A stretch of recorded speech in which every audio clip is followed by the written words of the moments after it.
Hi everyone, my name is Sarah Gitchier-Hartman. Welcome to our next session in the Phys Ed Summit 3.0.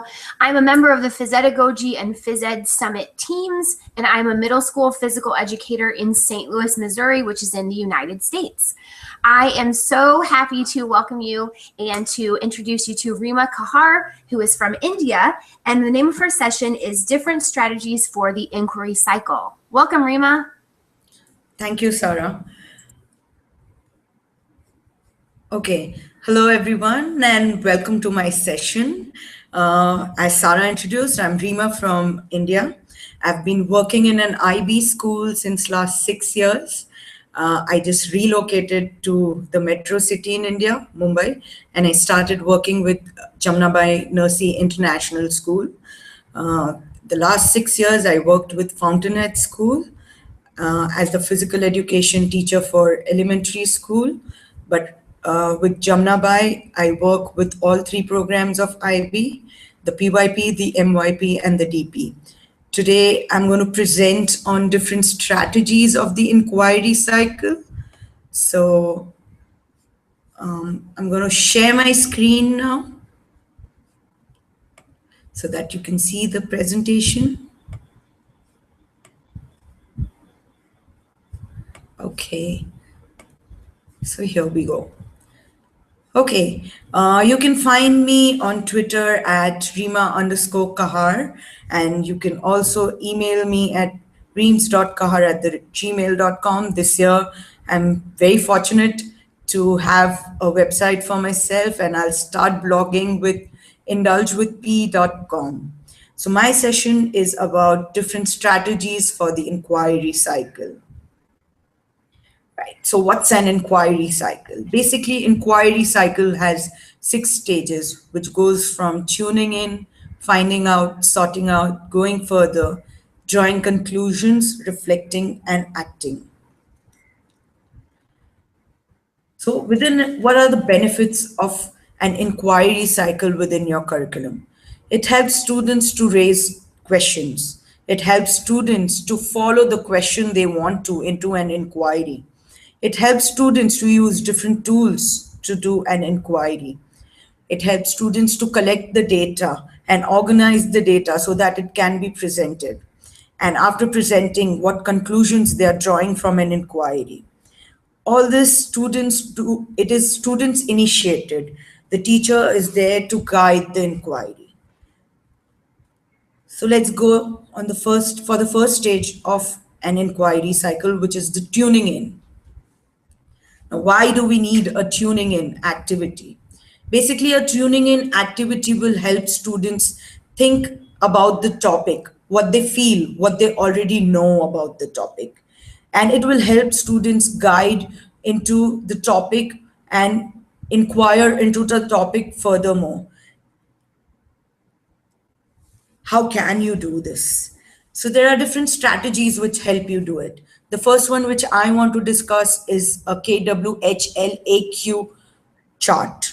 Basically, you can just form a chart with questions like, what do I know? What do I want to know? How can I learn more? What I have learned? What actions will I take? What new questions do I have? Now, as you throw the topic onto the student, suppose in an health related class, if I'm doing something which is about well being. So, what do I already know about well being? If I know few examples which are like, I know something related to social well-being. Social well-being is about communicating with different people, being a part of a group where I enjoy my interest together with them. Then how, if other than well-being, if other than social well-being, there's something that I want to know is about mental well-being. What is mental well-being? How do I go about it? I put up a question on the space where it's said what I know, what I want to know. Now, how will I know what I want to know? Here, students think, critically think, how can I know? I can ask my friend, I can ask my parents, I can ask my teacher. So, who will guide me in knowing what I want to know is where I critically think and put it up. After doing that, I have to ask myself at a point of time that Did I learn what I want to learn? And if I learned, how did I learn? What action will I take about what I'm learning? And after learning, do I still have more questions? So this chart basically helps student think what they want to inquire into. Next activity is a chatterbox activity. This is fun activity because students get to play around with the chatterbox. A chatterbox can have questions related to the topic that students want to ask their peers and just gain different perspectives from a topic. A chatterbox works like a student having a chatterbox goes to a peer and then they play the chatterbox activity and ask questions to their peers and get a different perspective of the question. Next activity is a bundling activity. You can do it in many different ways. I use a bundling activity for my health related activities where I want to know whether students know what is a good habit and a bad habit. For my younger kids, I use a lot of pictorial representations. So I give them small pictures and I ask them to bundle it according to their understanding. After which we discuss if we want to move one picture from one of the bundles to another bundle. For my higher grades, I use this bundle activity to bifurcate food products according to the nutritions that they provide. So it could be bifurcated as carbohydrates, fats, proteins, according to that. It can also be bifurcated in terms of priority. If a food product gives immense amount of carbohydrate, you can put it on the top. And if it gives less amount of carbohydrate, you can put it at the bottom. So this helps us bifurcate and bundle food products into different categories. We can also use it for well-being. Well, I also play a game called Snatching the Healthy Pictures with the kids because it's a physical education class, right? So for Snatching the Healthy Pictures, we have 4 teams placed at 4 corners. At the center, there is a basket with all different pictures in it. It could be related to hygiene, it could be related to food products, it could be related to exercise. Then on the first whistle or when the music starts, I usually use music with my kids. When the music starts, children from all 4 corners, they come to the center one by one, they pick up a picture and they go back. They do this until the music stops. Once the music stops, children identify what is good habit, what is bad habit. Now, after identifying that, the next step, when the music starts again, they're supposed to go to their opponent team members who are placed in the 3 different corners and take a healthy picture from their basket and deposit an unhealthy picture into their basket. So this way, I have an understanding of what students know of what's healthy, unhealthy. At the end, a team who has the most healthy picture wins and gives me an idea of how students are analyzing healthy food products, healthy habits, unhealthy food habits. So, and students enjoy as they are running about. It's a chaos in the class. But students work on the signal of starting the music and stopping the music. Next, when I introduce any new game which is new to my students, I introduce them through something called as visualization and prediction. I simply put up pictures on the board and ask students to identify, what do you think the game is? How could we play this game? What do you think is the play area? What do you think? How many players do we require for the game? So I help students through a lot of visuals to predict what could be the game, what could be the rules of the game, and then students put that into action. So then I slowly guide them towards the rules of the game, and this helps students understand and inquire. If they have any questions, they can inquire through it. Next activity is a snowball activity. This is fun to do. You can just hand papers to every student and you can put a question on the board. A question may be related to injuries. A question could be related to playing. How do we play this game? A question could be just reflecting on what happened in the last class. Student write answers to that question, crumple that paper into a ball, and just throw it across to their peers. When the peer gets that snowball, he's supposed to read the answer of a student, crumple it back and throw it again. You do this for 2 3 minutes, and then a student has different perspectives of the same question. So the student is learning and having different perspectives within their class. After the activity, we put these papers back on the board so that the learning is visual for the students. The next is a cover puzzle.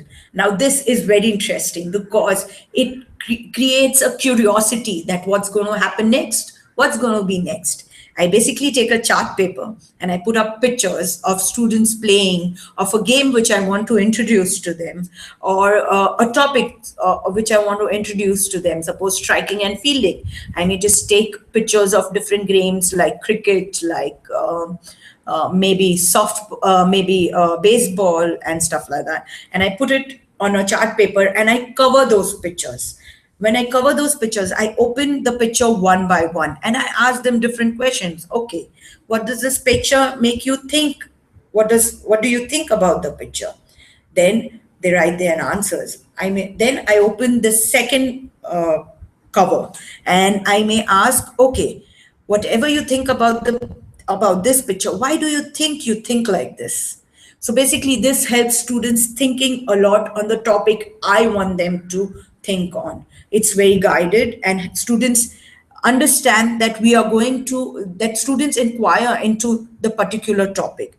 I also ask questions like, how does this work? How do you think that this game works? How can you relate it to your life? How does this affect the environment around you? So all these questions basically help students think that what I'm doing in terms of my action, how it's helping me and how it's helping the environment around me. Next, I also use something called as the question game. The question game is basically, I just put up a question and students answer to it. So on one of my dance units and one of my games unit, adventure games unit, I put up a question for my students where I ask, what are the elements of dance what elements do we require to put up a dance performance? So then students gave me different answers like, we require strength to perform, we require basic movement, we require teamwork to perform. And when I asked my younger ones that what do you require to play an adventure game, so one of my students came up with saying that, okay, we need to communicate our feelings, express our feelings, we need to be courageous, we need to be the player who takes risk during the activity. I keep my questions open-ended, and I also have choice for students if they want to write, draw, create a poem about it, if they want to enact something enact the question that I have asked. So students students have a choice in what way they want to ask. Another thing that we do is having paired interviews where we guide children to formulate questions and we help them, and then we ask them to go around, ask in the school, maybe asking adults, their family and their friends within the school, basic interviews about and recording data about how fit do you think you are, how do you rate your fitness, what do you do to on a daily basis to maintain your fitness. So such tuning in activities help children record a data from which they can then utilize that data further on while they're sorting out stuff for themselves. So a paired interview basically gives them a different perspective from an adult's point of view, from their own age groups, from their family and friends. The next is a graffiti board, and this is one of my favorites because a graffiti board is an ongoing learning process and inquiry, which is very visual to students. I did this for one of my athletic units in my past school, Fountainhead, where I asked students to bring a photo of themselves. And at the starting of the unit, I asked them to explore all events that we had for running, jumping, and throwing. They could try the events if they wanted to, and they had to select one event either from running, either from jumping, or from throwing. After selecting that event, they gave their first trial of the event. After giving the first trial, they took a photo and they mentioned their first trial. They took a string and they added it as a root to my tree. So that was their first trial. Then I gave them fruits. This was basically their goal. They were supposed to make goals based on their first trial and put up that goal into their fruits and put it up on the tree. Now, every time that they came for my physical education class, this was just outside their class. So it was very visual for them. So before they come to my class, they have a reflection. They just look at the board and then they come to me.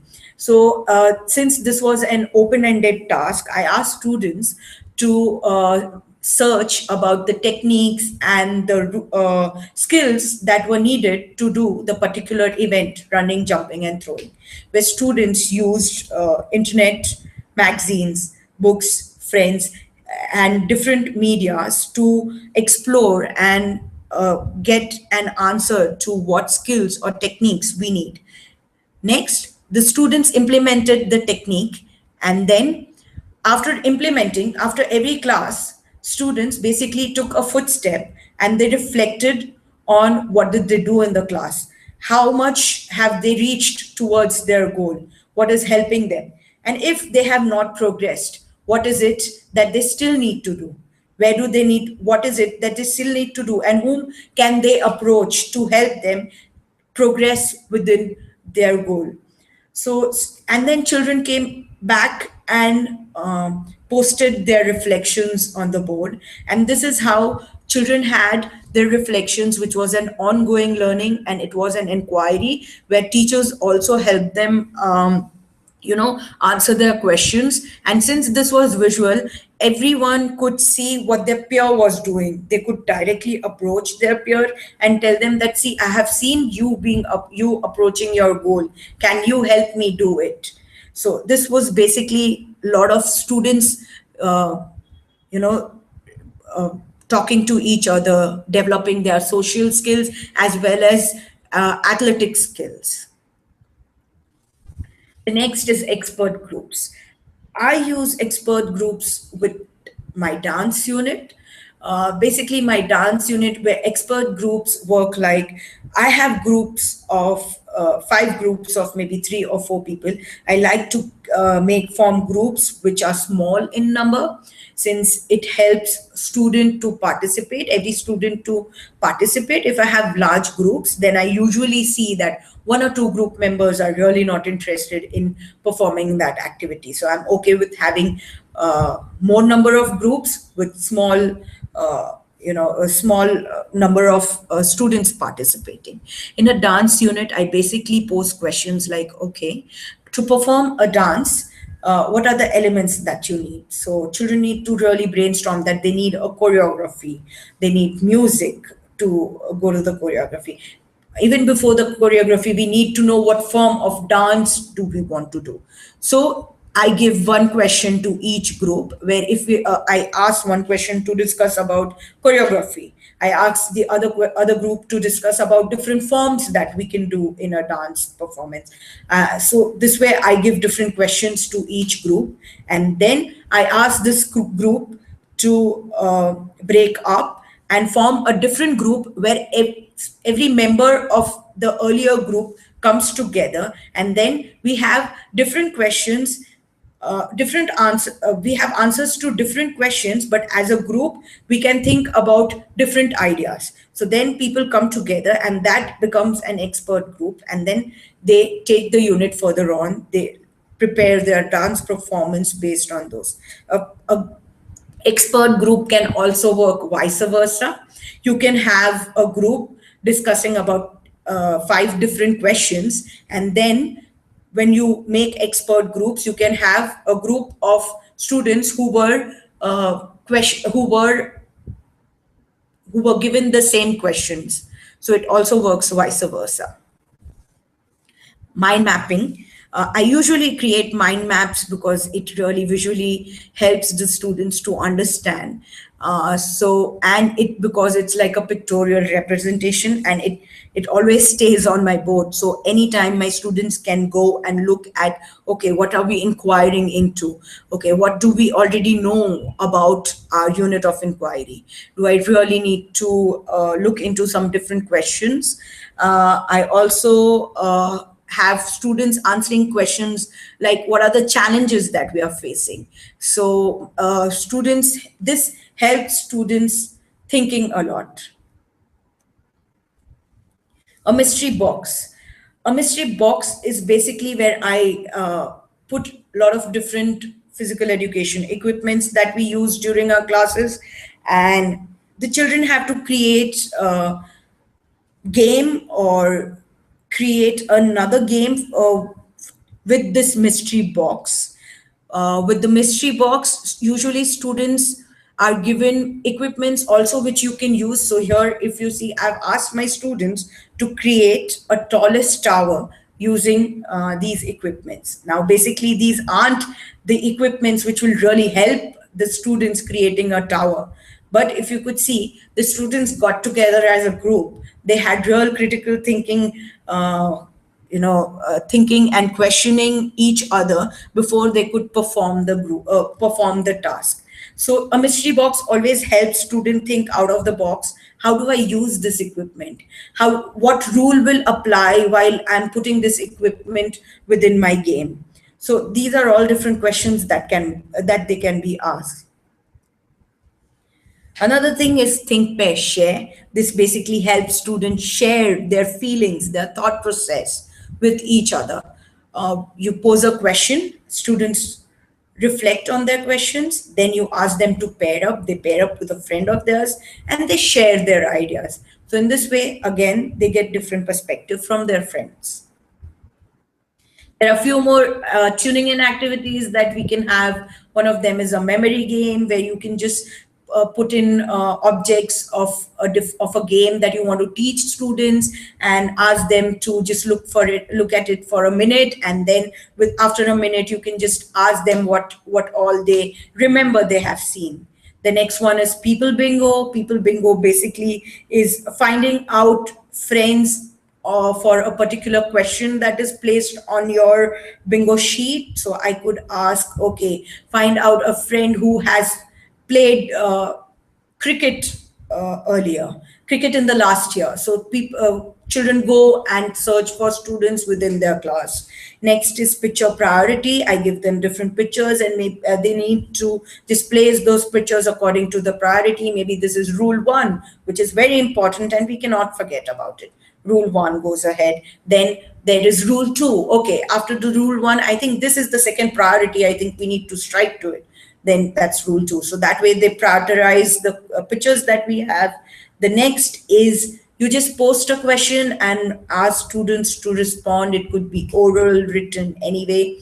You could have a picture of a game cut into different jigsaw puzzles, and students just put the jigsaw puzzle together and they identify what we are going to do next.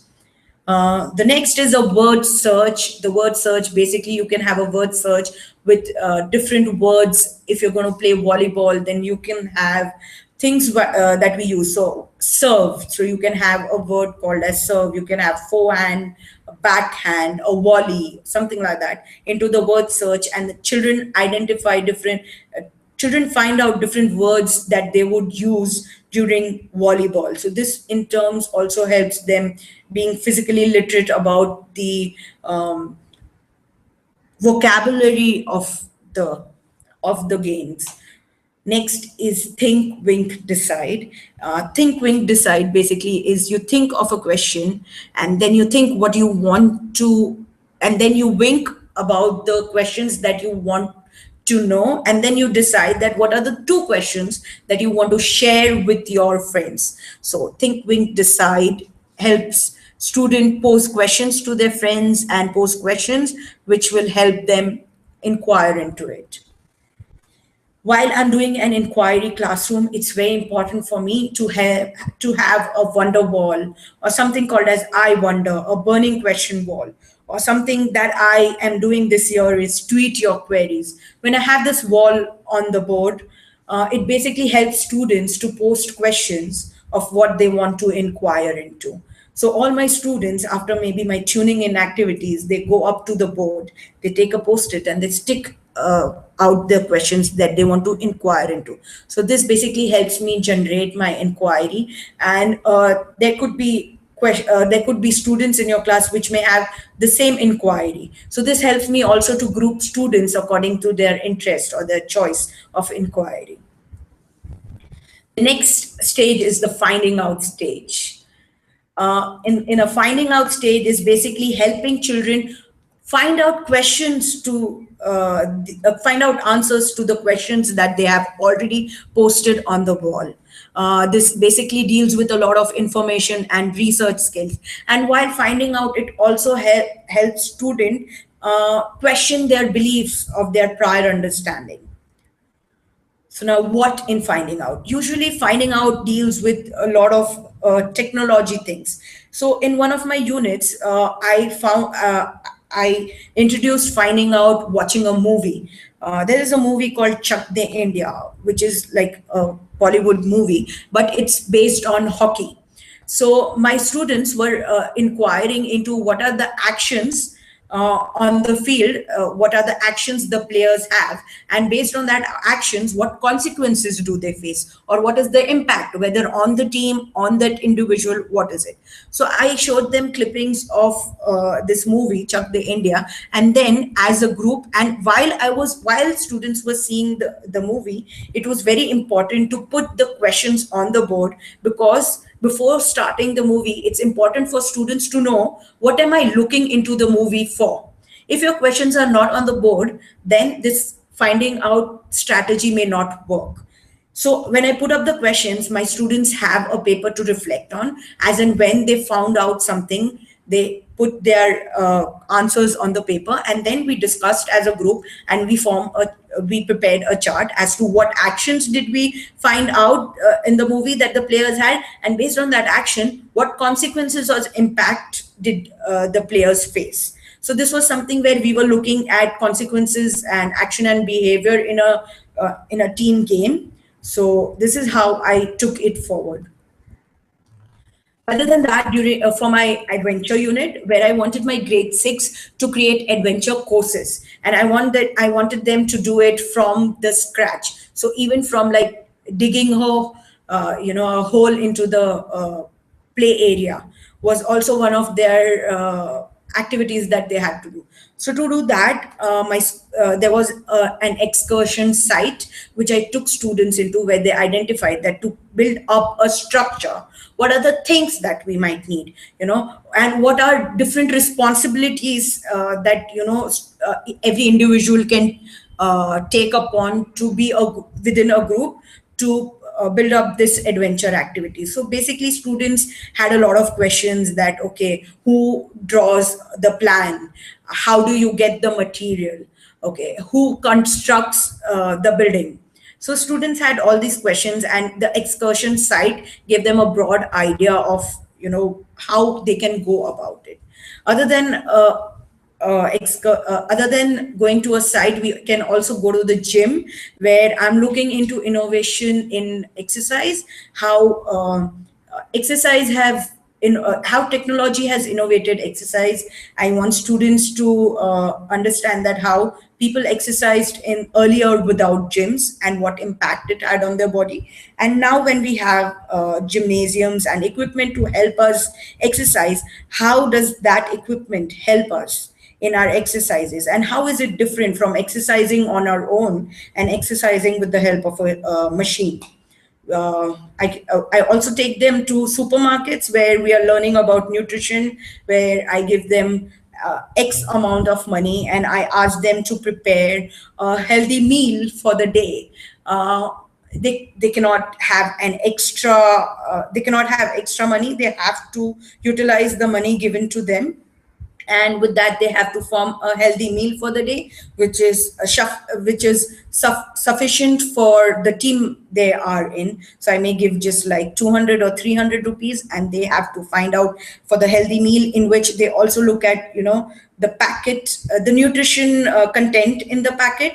So because after which I ask questions, why did they choose the food item that they have chosen. So then they have to have a concrete understanding of, okay, because the nutrition provided through this food item is healthy. So that's how they also look at the nutrition part of it.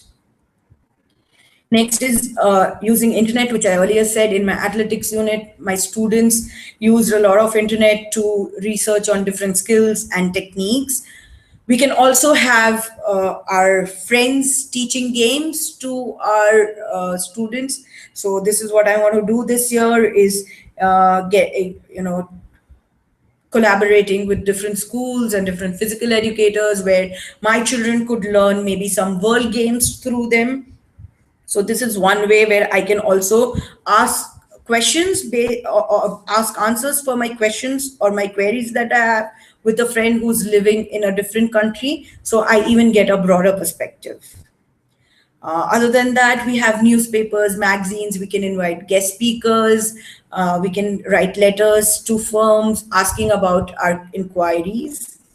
The next stage is a sorting out stage, and sorting out stage basically helps student present whatever they have found out, what was their prior knowledge, now what knowledge do they have. And this basically helps them develop skills. So for sorting out, we have a lot of data evaluation, where students, if they're doing an interview, or if they're doing, asking peers through Think, Pair, Share, they get a lot of data, and they sort out that what within this data is important for me to know and will help me in my inquiry further on. So basically, a sorting out could be doing designing a fitness plan for themselves. So when I'm designing a fitness plan and I have a data of how people, exercise, or how people use the gym on a day-to-day basis, so it will help me to build up my fitness plan with different exercises, whether I need to use the gym or whether I can just do it on my own. What are the different exercises? So the other thing is also, while I do a game plan, so while having discussions and building strategies for different games, I can choose a strategy which could be basically according to my role. So I may be a striker for I may act as a striker for my team for football. Then I sort out that, as a striker, what are my roles, what are my responsibilities from these roles, so how do I communicate with people within the game while the game is on. So all these strategic planning goes on while they're doing sorting out what is the information that I really need and what is the information that I need to get rid of. Video analysis also helped me, that when I'm performing and after that I do a video analysis about my performance, it helps me understand that, okay, where am I lacking within my performance, what skill or technique do I still need to improve on. So this helps me sort out my weaknesses, strengths, and how I communicate within the group, etc. The next is going further. Going further basically helps students to understand the topic in deeper. There could be challenges associated with going further. And if we have a lot of challenges, then we understand that, okay, there are different aspects to the inquiry questions I have. And going further also helps students to do an independent research work.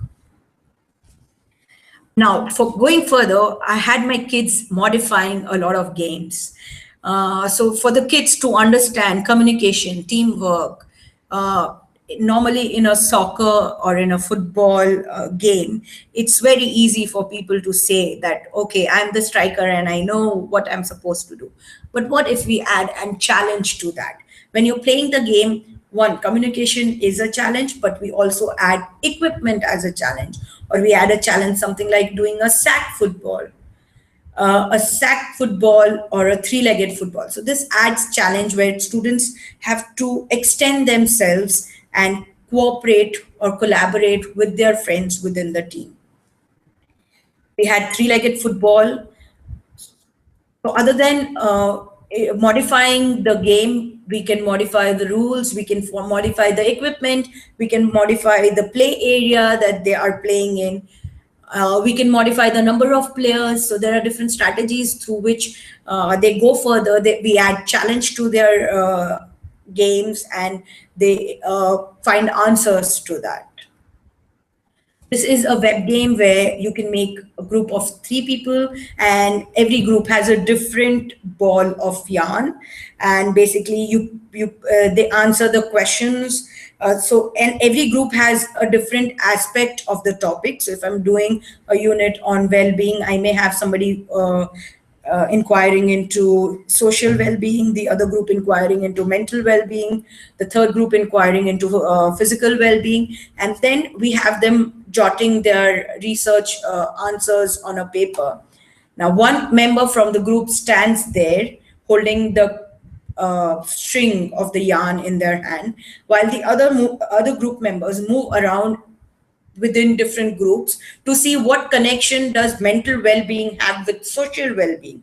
And if they find a connection, then the member who's standing there needs to hold the string, and then students move forward. So this way they create a web.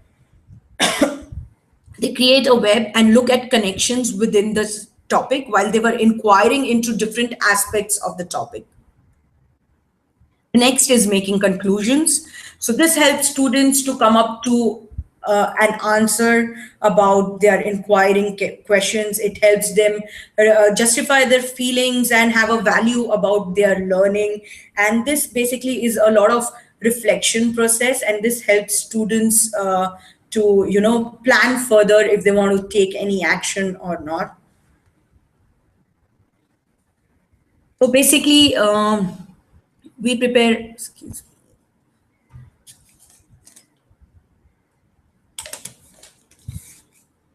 Okay. I'm so sorry. Hey, Reema, you're totally fine. Yeah. I'm just having. Yeah, take your time. And I'll ask you a question that the audience has. They would like to know how many students are in each of your classes. Yeah, I have 15 to 16 students per class, and I don't have more than 20 ever. I have a group of 20, but we would usually have 15 to 16 students in a class. Awesome. Thanks so much. Okay. Okay. Okay, thank you for holding. Thank you for having patience with me. I'm just having a bad throat. So I continue. Usually, yes, please continue. Usually for making conclusions, we ideally ask students, maybe they can put up a board game in which they could explain other students what they have learned. The board game could be based on putting a cricket on a board, whatever they've learned about cricket, the strategies, the planning, putting that up on the board, and that board game, then they play with their friends. We can have different themes for the board game if they're looking at well-being, or if you're looking at nutrition, how can you incorporate whatever you learned about nutrition into a board game. So we have children designing board games so that they can explain whatever their learnings are to their friends. We have de Bono's 6 thinking hats. Excuse me. We have de Bono's 6 thinking hats, which help students make conclusions. And every time that students are thinking about their feelings, they need to wear the red hat. The red hat makes them, so when they wear the red hat, they have an feeling of they have that understanding that yes, now I need to think about what do I feel about the topic and reflect on that. When they're wearing the green hat, they understand that I need to think of creative ways, new ideas about my topic. There different hats notify different things that students need to do. And we prepare those hats so that students can wear it and feel that okay, now because I'm wearing a blue hat, I just need to think in a different way. I need to think in what the blue hat says me to do. So the bonus 6 thinking hats help students to draw conclusions.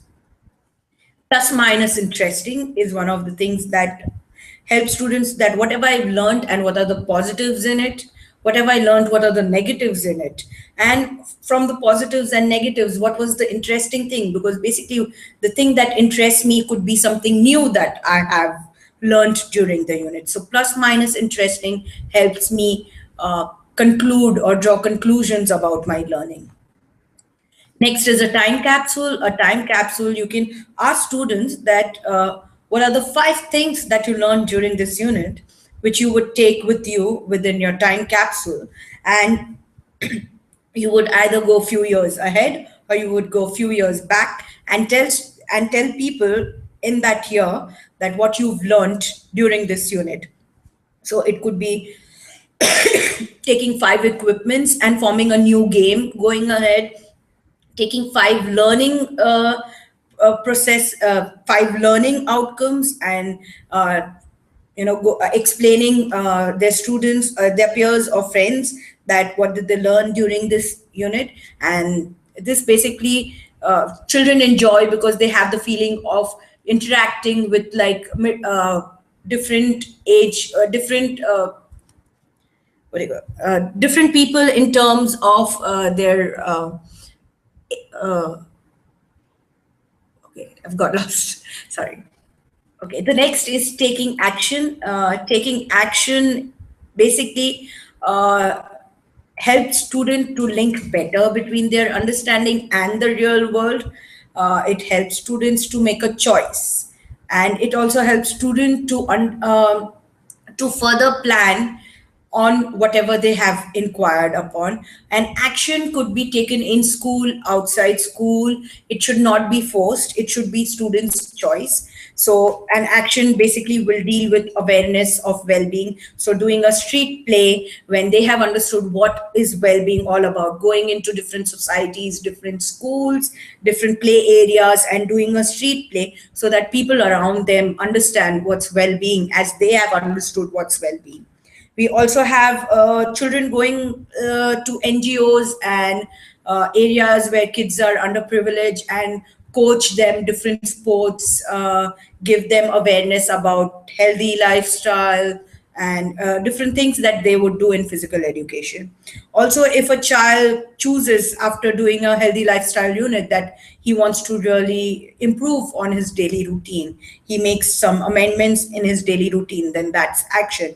Even while playing games, if a child is really observant about his behavior or action within the team with his friends during the game, then that's action that the student have taken. At times, a student may choose not to act even after learning. So that is also an action for the student, because I know what is important for me to do, but still I choose not to act. So that's also taking action. So there are a few more examples that I would like to give where I did integrated units on human body systems. So my homeroom teachers, the classroom teachers, approached to me saying that, okay, we need to teach children about circulatory system. So how circulatory system, how can you do it in a fun manner for my students to understand that? So what I did is I drew a big human body on my skating ring. So and I drew different parts of the body like the heart, the lungs, and I labeled them, and I labeled all the parts of the body. Now I had 2 different color balloons. One was the red balloon and the blue balloon. The blue balloon was identified as veins. The red balloons were identified as arteries. And every body part had an physical education activity that the student had to perform. So there were few students who started from the heart, there were few students who started from the lungs, there were few students who started, so I divided students into groups and I put them in different areas of the human body. Now if I am at the legs of the human body, I have a red balloon in my hand, so I perform the activity that's mentioned on that area. So when I perform, I understand that my muscles are working, so the oxygen from the arteries is being supplied to the muscles. So after I finish the activity, I change my red balloon into a blue balloon. So I understand that the oxygen is utilized by my muscle while I was performing that activity. And now I have turned into impure blood. So I take up the impure blood. After taking the blue balloon, I go, where do I go? So I go to the heart, because heart pumps the blood to the lungs and where it gets purified. So I go to the heart, I jump over the valve within the heart. So I put a hurdle in the heart, so that they understand that the heart has a valve, and only when the atrium is full of blood, it does the valve open, and it flows into the ventricle. So I had an obstacle for my students to understand there is a valve, and then students jumped over the obstacle, and then they moved towards lungs. Now in lungs, they understood that when we breathe, we take in oxygen, so lung purifies our blood. So from that blue balloon, I keep it in the lungs, and I take a red balloon from the lungs, so which makes me understand that now again I'm oxygenated. And then I go to the left side of the heart. Again, I jump over an obstacle, and now I decide whether I want to go to the upper part of the body or the lower part of the body, and I finish the cycle. So in this way, my students understand the cycle. Before putting this, before having students do this, I ask students to observe what did they find before doing that activity. So students tuned in through they observed that there was a human body drawn on the floor, there were ladders, there were cones, there were different equipments, there were balloons. And then I asked them that, what do you think that now we are going to do? So there were a few students who came to know that we are going to learn the circulatory system through physical education. So this is how they did it, and they had a better understanding, because then they had an understanding that how does blood get deoxygenated and how does blood get oxygenated. So these are my kids performing it, and there are some reflections from my kids. Okay, the next is a dance unit that we did. In a dance unit, we tuned in students with just dance, and after that we did a finding out that to perform a dance, after doing a just dance, what are the elements or skills required to dance. And then after that we did a sorting out activity, where we decided one or two elements as a group that we wanted to focus on, and we picked up that element and we started doing dance practices, where we put that element into focus. And for the formative assessment, we performed the dance for our peers, and our peers gave us feedback, and then we evaluated that feedback, where we could draw conclusions like where do we still need to work upon. We drew conclusions, and then we changed our dance performance, or we tweaked a lot of our performances based on the feedback that we got, and that was our final performance. And students were assessed on the final performance that the students performed. So this was one of my dance units, and I'm done with my presentation. I hope you got a lot of ideas about different strategies that you could implement within your schools. I would really like to thank the Physiology team for having me present, and I would like to thank Sarah for hosting this Google Hangout and helping me through. And I would really also like to thank Matt Pomeroy, because he was the one who initiated that I should be presenting this year. So big thank you, and a thank you to Fountainhead School allowing me to present their kids for this presentation. So thanks a ton, Sarah. Hi, Reema. You are so welcome, and thank you so much for being a part of the Phys Ed Summit. The audience is so impressed with the amount of ideas that you shared with us and how you're able to put these in your classroom and how your students learn in your classes. And everybody's just saying, thank you, thank you, thank you. And some people even said, can she win the National Teacher of the Year award in the United States? Oh, that's an honor. Yeah, I mean, I think you gave us like 100 ideas in 50 minutes, and it's terrific. So thank you so much for being a part of this. Thank you so much for having me, present. It's really an honor, and I'm already on a project where I want to blog out, because this is what I've not been doing, during all these years. So I finally have a website on my own, and I'll be blogging out a lot this year. So this will help me, and even people learn. Even I learn a lot through these physical education summits and conferences. So thank you. Yes, you're welcome. I think a lot of people are going to be connecting with you on Twitter and are going to be asking you to share more. So I'm going to end this broadcast, and I hope that you have an awesome day. Thank you, Sarah. You're welcome.